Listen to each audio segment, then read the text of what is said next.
নমস্কার ভাই বোনেরা, আমার আজকের ক্লাসে তোমাদের সকলকে স্বাগত। আশা করি তোমরা সকলে ভালোই আছো। তোমরা জানো যে দ্বিতীয় পর্যায়ক্রমিক মূল্যায়নের পূর্বে আমরা অ্যাসার্টিভ সেন্টেন্সের ন্যারেশন চেঞ্জ শিখেছিলাম।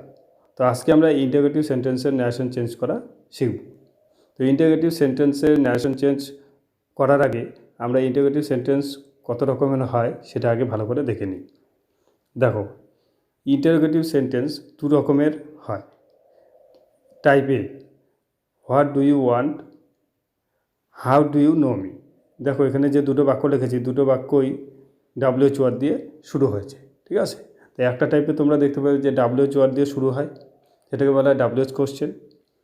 আর টাইপ বি, দেখো টাইপ বিতে কী আছে, have you heard the news. এখানে দেখো অক্সিলারি ভার্ব হ্যাভ আছে, ডাব্লিউএইচ ওয়ার্ড নেই। তারপর একটা দেখো, do you like this flower, এখানে ডু সাহায্যকারী ভার্ব দিয়ে শুরু হয়েছে, ঠিক আছে। তারপরে দেখো আরেকটা, ক্যান ইউ ডু দিস, এখানে ক্যান আছে, মডাল অক্সিলারি ভার্ব আছে।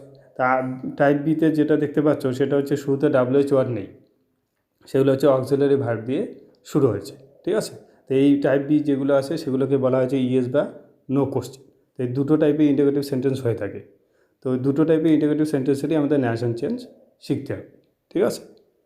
তো ইন্টিগ্রেটিভ সেন্টেন্সের ন্যারেশন চেঞ্জ করার আগে আমাদের ইন্টিগ্রেটিভ সেন্টেন্সের ন্যারেশন চেঞ্জ করার নিয়মগুলো আগে জেনে নেওয়া দরকার। তো চলো আগে আমরা নিয়মগুলো জেনে নিই। দেখো আমি নিয়মগুলো পরপর লিখেছি, দেখে নিই। নাম্বার 1 কী আছে, রিপোর্টিং ভার্ব। রিপোর্টিং ভার্ব যদি সেড টু, টোল্ড এগুলো থাকে তাহলে সেটা আস্টে পরিণত হয়ে যাবে, ঠিক আছে। তো সবসময় যে আস্কটি হবে সেটা নয়, এখানে আমরা অন্য কিছু বসাতে পারি, wanted to know, ইনকিউড, of, demanded, ঠিক আছে, এগুলো বসানো যায়, সেটা সেন্টেন্সের অর্থের উপর নির্ভর করে বসে। তা আমরা সাধারণত আস্কড বসিয়েই করব, ঠিক আছে। 2 নম্বর নিয়ম কী আছে, লিঙ্কার হিসেবে রিপোর্টের স্পিচের শুরুতে ডাব্লিউএইচ ওয়ার্ড থাকলে ওই ডাব্লিউএইচ ওয়ার্ডটি বসবে। তো এখানে ডাব্লিউএইচ ওয়ার্ড কোনগুলো, ডাব্লিউএইচ ওয়ার্ড হচ্ছে who, which, whom, what, when, how, why, where, whose, এগুলো যদি রিপোর্টের স্পিচের শুরুতে থাকে তাহলে আমাদের ওই ডাব্লিউএইচ ওয়ার্ডটাই লিঙ্কার হিসেবে আমাদের বসাতে হবে, ঠিক আছে। 3 নম্বর দেখো কী আছে, রিপোর্টের স্পিচের শুরুতে ডাব্লিউএইচ ওয়ার্ড না থাকলে ইফ বা হোয়েদার লিঙ্কার হিসেবে আমাদের বসাতে হবে, ঠিক আছে। 4 নম্বর কী আছে, ডু ডাস সাহায্যকারী ভার্ব হিসেবে থাকলে তা উঠে যাবে। 5 নম্বর কী আছে, ইনডিরেক্ট স্পিচ করার সময় রিপোর্টের স্পিচটি সাবজেক্ট, ভার্ব, অবজেক্ট বা আদার ওয়ার্ডস এই গঠনে আমাদের সাজিয়ে লিখতে হবে, অর্থাৎ অ্যাসার্টিভ সেন্টেন্সের গঠনে আমাদের সাজিয়ে লিখতে হবে। তো এই 5টা নিয়ম আমাদের ভালো করে আগে জেনে নিতে হবে। এই 5টা নিয়ম যদি আমাদের ভালো করে জানা থাকে তাহলে আমরা ইন্টিগ্রেটিভ সেন্টেন্সের ন্যারেশন চেঞ্জ খুব সহজেই করতে পারব। তো চলো আমরা কয়েকটা উদাহরণ দেখে নিই। দেখো 1 নম্বর যে উদাহরণটা লিখেছি, he said to me what do you want. তো এখানে দেখো যে ইন্টিগ্রেটিভ সেন্টেন্সটা আছে শুরুতে ডাব্লিউএইচ ওয়ার্ড আছে, তাহলে এক্ষেত্রে আমরা কীভাবে ন্যারেশন চেঞ্জ করব। আর রিপোর্টিং ভার্ব এখানে কী আছে, সেড টু, তাহলে কী হবে, হি সেড টু এখানে আস্কড হয়ে গেল, হি আস্কড মি, এখানে ডাব্লিউএইচ ওয়ার্ড আছে তাই এই ডাব্লিউএইচ ওয়ার্ডটা লিঙ্কার হিসেবে বসে গেল, হোয়াটই বসে গেল। আর ডু ডাস আমরা আগে বলেছি সাহায্যকারী ভার্ব হিসেবে থাকলে সেটা বাদ চলে যাবে, তাহলে এখানে ডু বাদ হয়ে গেল। তারপরে কী আছে, ইউ। তো ইউ বলতে এখানে কথাটা সে কাকে বলেছে, আমাকে বলেছে, তাহলে ইউটা হচ্ছে আই হয়ে গেল, ঠিক আছে। আর ওয়ান্ট এখানে কী আছে, প্রেজেন্ট ফর্মে আছে, তাহলে এটা পাস্ট ফর্ম হয়ে যাবে, তাহলে ওয়ান্ট পাস্ট ফর্ম হলে কী হয়, ওয়ান্টেড, এই জন্য ওয়ান্টেড হয়ে গেল। তাহলে কী হলো, he asked me what I wanted, ঠিক আছে। তারপর 2 নম্বরটা দেখো, the man said to the boy why are you cry. এখানেও দেখো ডাব্লিউএইচ ওয়ার্ড আছে, এক্ষেত্রেও আমরা একইভাবে ন্যারেশন চেঞ্জ করব। তাহলে কী হবে, দ্য ম্যান, এখানে রিপোর্টিং ভার্ব সেড টু আছে, তো সেড টুটা কী হয়ে যাবে, আস্কড হয়ে গেল, দ্য ম্যান আস্কড দ্য বয়। তারপরে ডাব্লিউএইচ ওয়ার্ড হোয়াই আছে, তো হোয়াই বসবে, ঠিক আছে। তারপর দেখো কী আছে, আর ইউ ক্রাইং। তো এখানে আমাদের সাজিয়ে লিখতে হবে, আমরা আগে বলছি বাক্যটি গঠন হবে কি, সাবজেক্ট, ভার্ব, অবজেক্ট, এইভাবে। তাহলে ইউটা এখানে আগে চলে আসবে, তো ইউটা কাকে বোঝাচ্ছে, ইউটা বালকটাকে বোঝাচ্ছে, এই জন্য ইউটা হি হয়ে যাবে এবং আগে চলে আসবে, তাই লিঙ্কারের পরেই চলে আসলো হি।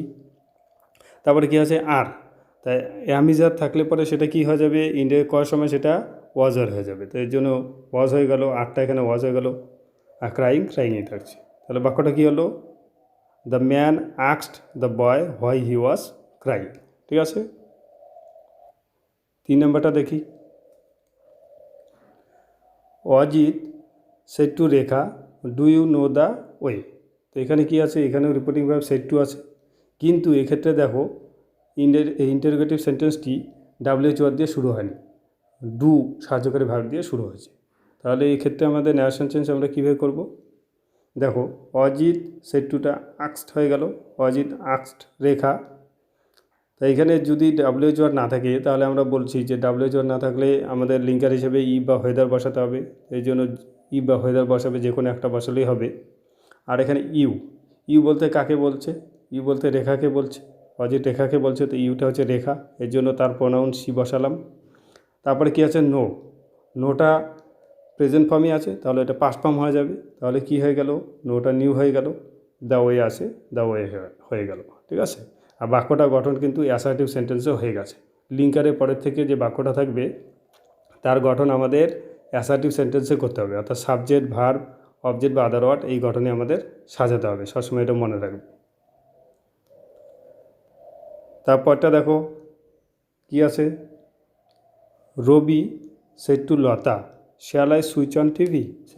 তাহলে এটা ন্যারেশন চেঞ্জ করলে কী হবে? দেখো, রবি এখানে সেড টু আছে রিপোর্টিং ভার্ব, তো সেড টু চেঞ্জ হয়ে কী গেলো? আক্সড হয়ে গেল, রবি আক্সড লতা। এখানেও দেখো WH নেই, এর জন্য লিঙ্কার হিসেবে ই বা ওয়েদার আমাদের বসাতে হলো, বসালাম। এবার কি বলছে? আই বলতে এখানে কাকে বোঝাচ্ছে? কথাটা কে বলছে? রবি বলছে। যেহেতু স্পিকার রবি, তাই এর জন্য এখানে আইটা হি হয়ে গেল। ঠিক আছে, তারপর দেখো শ্যাল আছে, তা আমরা জানি শ্যাল, উইল এগুলো থাকলে, শ্যাল থাকলে শুড হবে, উইল থাকলে উড হবে। তাহলে শ্যালটা শুড হয়ে গেল। তারপরে সুইচ আছে, সুইচই হবে।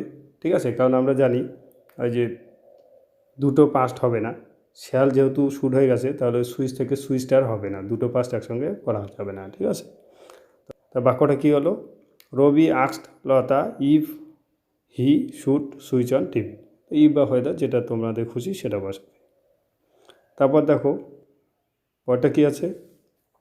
আকাশ told me have you heard the news. ঠিক আছে, তো এইখানে দেখো রিপোর্টিং ভার্ব কী আছে? এখানে রিপোর্টিং ভার্ব আছে টোল্ড। তো টোল্ড থাকলে পরেও সেটা আমাদের আক্সডে পরিণত করতে হবে। তো কী হলো? আকাশ আক্সড মি, এখানে দেখো শুরুতে WH নেই, তাহলে আমাদের লিঙ্কার হিসেবে ই বা ওয়েদার বসাতে হবে, ই বা ওয়েদার যে কোনো একটা বসাবে। তারপরে কী হলো? ইউ বলতে এখানে কাকে বোঝাচ্ছে? ইউ বলতে আমাকে বোঝাচ্ছে, এই জন্য আই হয়ে গেল। আচ্ছা, হ্যাজেব থাকলে পরে সেটা কি হয়ে যায়? হ্যাজেব থাকলে ওটা হ্যাডে পরিণত হয়ে যায়, হ্যাড হয়ে গেল। আর যেহেতু হার্ড এখানে আছে, হ্যাজেবের সঙ্গে ভার্বের থার্ড ফর্মই থাকে, এই জন্য ওই থার্ড ফর্মটাই বসে যাবে। ঠিক আছে, হার্ডই হয়ে গেল, দ্য নিউজই হয়ে গেল। ঠিক আছে, তো এইভাবে আমাদের ইন্টারোগেটিভ সেন্টেন্সের ন্যারেশন চেঞ্জ করতে হবে। তো এই ইন্টারোগেটিভ সেন্টেন্সের উপর আমি এখানে 16টা বাক্য দিয়ে দিয়েছি, তোমরা এগুলো বাড়িতে প্র্যাকটিস করবে। ঠিক আছে, এগুলো প্র্যাকটিস করলে তোমরা খুব সহজেই ইন্টারোগেটিভ সেন্টেন্সের ন্যারেশন চেঞ্জ করতে পারবে। তো আজকে এই পর্যন্তই, সবাই ভালো থাকবে। Good day to you.